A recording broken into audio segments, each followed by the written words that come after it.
ಗುರುಗಳೇ, ಸಮತೋಲನ ಎಂದರೇನು? ಉತ್ತಮ ಪ್ರಶ್ನೆ.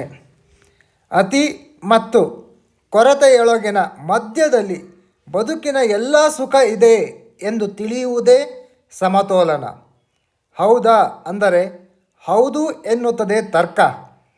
ಒಂದು ವೇಳೆ ನಮ್ಮ ಬಾಯಿಯನ್ನು ತೆಗೆದುಕೊಳ್ಳಿ, ಅದನ್ನು ಅತಿಯಾಗಿ ಬಳಸಿಕೊಂಡರೆ ಸಂಬಂಧ ಹಾಳಾಗುತ್ತದೆ.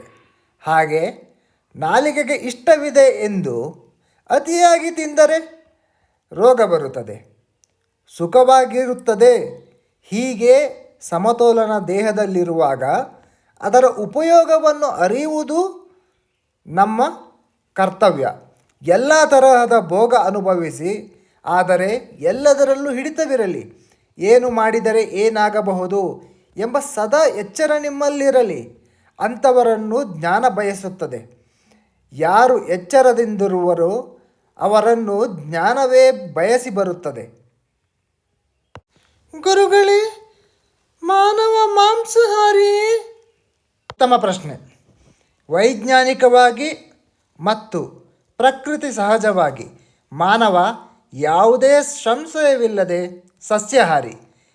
ಹಿಂದಿನಿಂದಲೂ ಇತಿಹಾಸದ ಕಾಲದಿಂದಲೇ ಮಾನವ ಸಸ್ಯಾಹಾರಿ ಎಂದು ಮಂತ್ರಗಳ ಮೂಲಕ ತಿಳಿಯುತ್ತದೆ. ಸುಮ್ಮನೆ ಅನುಮಾನಿಸಿ ಮಾನವನಿಗೆ ಅದನ್ನು ಕೊಂದು ತಿನ್ನಬೇಕು ಎಂದು ಹೇಗೆ ತಿಳಿಯುತ್ತದೆ? ಅದು ತಿನ್ನುವ ವಸ್ತು ಎಂದು ಅವರು ಅರಿತಿರಬೇಕಲ್ಲ. ಅನುಕೂಲಕ್ಕೆ ತಕ್ಕಂತೆ ಸತ್ಯ ತಿರುಚಿ ಬರೆದು ತಮ್ಮ ಬಾಯಿ ಚಪಲ ತೀರಿಸಿಕೊಳ್ಳುತ್ತಿದ್ದಾರೆ ಅಷ್ಟೇ, ಮತ್ತೇನೂ ಇಲ್ಲ.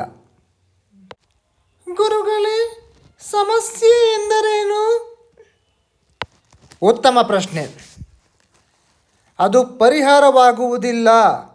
ಇದು ಕಷ್ಟ, ಇದಕ್ಕೆ ಉತ್ತರ ಇಲ್ಲ. ಮನಸ್ಸಿಗೆ ಕಷ್ಟ ಆಗುತ್ತದೆ, ನಷ್ಟ ಅನುಭವಿಸುತ್ತೇವೆ, ನೋವು ಕೊಡುತ್ತದೆ, ತೊಂದರೆ ಆಗುತ್ತಿದೆ, ಮುಂದೆ ಏನೂ ಮಾಡುವುದಪ್ಪ ಎಂದೆಲ್ಲ ಮನಸ್ಸಿಗನಿಸಿದರೆ ಆ ಭಾವನೆಯನ್ನು ಸಮಸ್ಯೆ ಎಂದು ಕರೆಯಲಾಗುತ್ತದೆ. ಗುರುಗಳೇ, ಪರಿಹಾರ ಎಂದರೇನು? ಉತ್ತಮ ಪ್ರಶ್ನೆ. ಒಂದು ಸಮಸ್ಯೆಗೆ ಒಂದು ಪರಿಹಾರ ಇದ್ದೇ ಇದೆ ಎಂದು ತಿಳಿದು ಅದಕ್ಕೆ ತಕ್ಕ ಕಾರ್ಯಕ್ಕೆ ಹೊರಡುತ್ತೇವೆ. ದುಃಖ ಮತ್ತು ಸಂಕಟದಿಂದ ಪಾರಾಗುವ ದಾರಿ, ಅದಕ್ಕೆ ಬೇಕಾದ ಚಿಂತನೆ. ಯಾವುದೇ ಕಾರ್ಯ ಮಾಡುವಾಗಲೂ ಚಿಂತನೆಯಿಂದ ಮಾಡು ಎನ್ನುತ್ತದೆ ಜ್ಞಾನ. ಚಿಂತನಶೀಲನಾಗುವುದನ್ನು ಪರಿಹಾರಕ್ಕೆ ಹತ್ತಿರವಾಗುವುದು ಎನ್ನಲಾಗುತ್ತದೆ.